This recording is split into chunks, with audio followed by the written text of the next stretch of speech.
আমরা বলতে বলতে আজকে আরটিও দপ্তরকে যে ডেপুটেশন ডেটটা নিয়েছি, এটা আজকের নয়, 2015 থেকেই বলে আসছি একটা বয়রা দপ্তরকে, যে কানে কম শুনে অথচ ঠান্ডা ঘরে আমাদের অটোর রেভিনিউ গুনতে ওস্তাদ।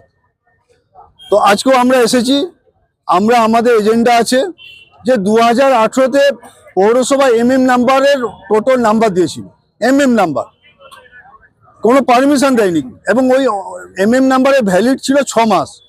সেখানে আজকে 6 বছর হয়ে গেল, এখনো পর্যন্ত আরটিও দপ্তর নাম্বার টোটোগুলোকে অবৈধ ঘোষণা করতে পারছে না। কারণ নাম্বার যখন পৌরসভা দিয়েছিল, তৎকালীন পৌরসভা ঠিক করেছিল যে 25টা ওয়ার্ডের মধ্যে কতগুলো টোটো আছে, অর্থাৎ 25টা ওয়ার্ডের টোটো জনসংখ্যা গণনা করা হয়েছিল, তার বেসিসে তাদেরকে নাম্বার দিয়েছিল। আজকে 6 মাসের জায়গায় 6 বছর হয়ে গেল, ওই নাম্বার আজকে বলে বেড়াচ্ছে যে বিনা নাম্বার টোটো নাকি অবৈধ। আরে তারাই তো প্রথমে অবৈধ, তারাই তো প্রথম মেদিনীপুর শহরে লঞ্চ করেছিল। তার একটা আমরা জানাবো আরটিও দপ্তর, যেরকম ভারতবর্ষে 10 বছর ছাড়া ছাড়া জনসংখ্যা গণনা হয়, ঠিক পৌরসভা ঠিক সেই রকম ভাবে টোটোর একটা জনসংখ্যা গণনা করেছিল।